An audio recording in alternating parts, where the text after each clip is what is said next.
হরে কৃষ্ণ। তো আজ একটা কেক মেকিং ভিডিও নিয়ে চলে আসলাম। তো এই যে আমি বোর্ডটার ওপরে ক্রিম লাগিয়ে নিলাম, যাতে কেকটা ডেলিভারির সময় নড়ে না যায়, সেই জন্য। তো এরপর আমি প্রথম বেসটা এটা দিয়ে দিলাম। তো এরপর আমি কি করব, সুগার সিরাপটা দিয়ে দিলাম। তো কেকটা আমার ছিল স্ট্রবেরি ফ্লেভারের। তো সুগার সিরাপটা ভালো করে দিয়ে নিলাম, কারণ সুগার সিরাপটা চারপাশ দিয়ে যত ভালো সুন্দর দেওয়া হবে, কেকটা ময়েস্ট তত ভালো হবে। তো এরপর আমি স্ট্রবেরি যে ফ্লেভার গানাশ, তো গানাশটা দিয়ে দিলাম, দিয়ে প্যালেট নাইফ দিয়ে ভালো করে চারিদিকে স্প্রেড করে দিলাম। তো দেওয়ার পরে এবার আমি ক্রিমটা দিয়ে দিলাম।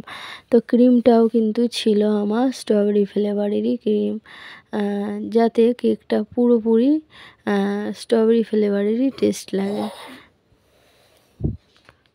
ক্রিমটা দেওয়া হয়ে গেছে। এবার আমি ওপর থেকে চকো চিপস দিলাম, একদম কিন্তু কেকের ভিতরে ভরে ভরে চকো চিপস দিই আমি। তো এরপর আমি যে স্ট্রবেরি ক্রাশটা দিয়ে দিলাম। এটাও কিন্তু অনেকটাই পরিমাণে আমি কেকের ভিতরে ইউজ করেছি। তো কেকটা কিন্তু 1 পাউন্ডের ছিল। তো 1 পাউন্ডের স্ট্রবেরি ফ্লেভার কেক। আর তারপরে এই যে আবার সেই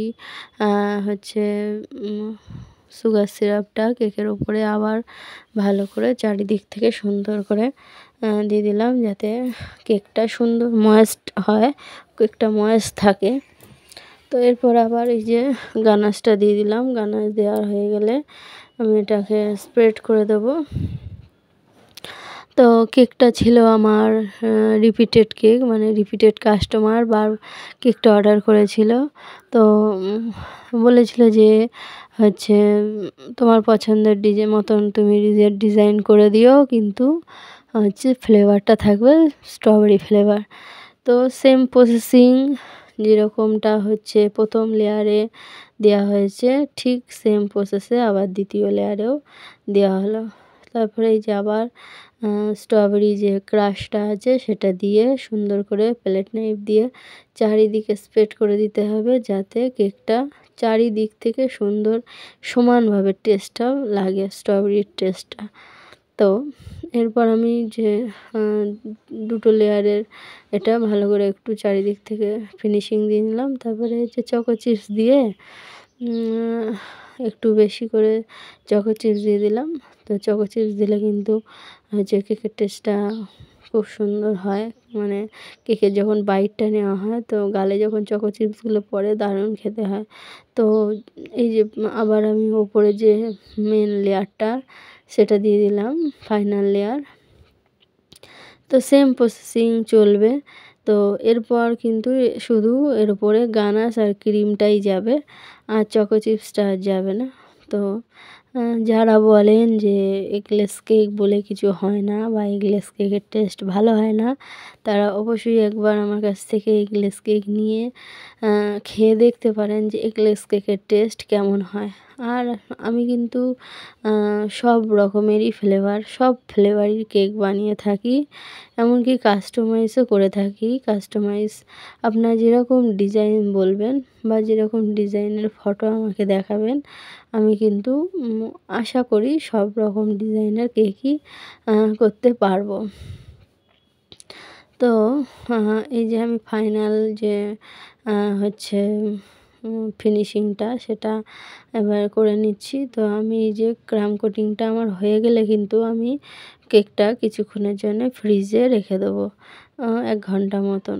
তো 1 ঘন্টা মতন ফ্রিজে থাকার পরে এটা যখন একদম পুরোপুরিভাবে সুন্দর সেট হয়ে যাবে, তো তারপর আমি বের করে আরেকবার ক্রিম দিয়ে কোটিং করে নিয়ে তারপর কেকের উপরে ডিজাইনটা করব। তো ডিজাইন বেশি বিশেষ কিছু ছিল না, একদম সিম্পল একটা ডিজাইন ছিল, সিম্পল কেক ছিল। তো সিম্পল হলেও টেস্টটা কিন্তু অসাধারণ ছিল, কারণ হচ্ছে আমি তো কেকটা খেয়ে দেখিনি, কিন্তু এই কেকটা থেকে মানে এই কেকটা যেরকম বানিয়েছি সেম প্রসেসিংয়ে গ্লাস কেক বানানো হয়। তো গ্লাস কেক আমি টেস্ট করে দেখেছি। তো তার আপনাদের কাছে তো ভিডিওটা পরেই যায় না, সঙ্গে সঙ্গে যায় না। তো কেকটা কিন্তু সত্যি দারুণ টেস্ট ছিল। তো এই যে আমি কেকটাতে একটু ফিনিশিং দিয়ে নেবো, কারণ দেখুন ফিনিশিং ছাড়া তো কোনো জিনিসই ভালো লাগে না, না? ফিনিশিং তো অবশ্যই দিতেই হবে। তো এই যে আমি যতটা পারছি সুন্দর করে ফিনিশিং দেওয়ার চেষ্টা করছি। উম এখন যে হচ্ছে কেকের যে বাজারটা আর কি, আপনি এখানে যদি ব্যবসা করতে চান বা কেক নিয়ে কাজ করতে চান, তো আপনাকে আ একটা না, দুটো জিনিস মাথায় রাখতে হবে যে আপনাকে কেকের বাজেট আর কেকের ফিনিশিংটা আপনাকে কিন্তু ঠিক রাখতে হবে। কেন কেক যত দেখতে সুন্দর হবে তত কাস্টমারের আ আ কাস্টমারকে আকর্ষণ করবে। আর ২ হচ্ছে কেকের টেস্ট। কেকের টেস্টটা কিন্তু একদম কোনো রকম কৃপণতা করলে হবে না। একদম কেকের টেস্ট ১ নম্বরে রাখতে হবে। মানে এতে আপনি যতটা এফার্ট দিতে পারেন, যত ভালো জিনিস আছে কেকের ভিতরে দিতে পারেন। কারণ যেহেতু দেখুন এটা একটা কিন্তু মানে খাওয়ার জিনিস। তো সেই খাওয়ার জিনিসটাতে আমরা কিন্তু যতটা পরিমাণ সম্ভব ভালো জিনিসটাই এর ভিতরে ব্যবহার করব। আমি কিন্তু কেকে কোনো রকম চিনি ব্যবহার করি না বা কোনো রকম আ মানে খারাপ জিনিস বা মানে কোনো রকম এক্সপায়ারি জিনিস কিন্তু আমি কেকের মধ্যে ইউজ করি না।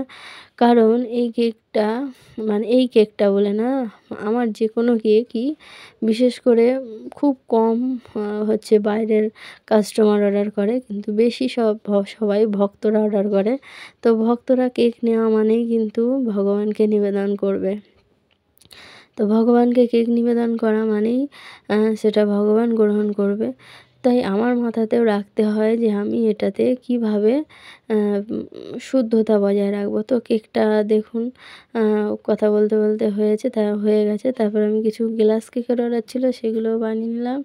তো এই দেখুন আমার কেকের ফাইনাল লুক। তো ভালো লাগলে অবশ্যই একটা লাইক করবেন। হরে কৃষ্ণ।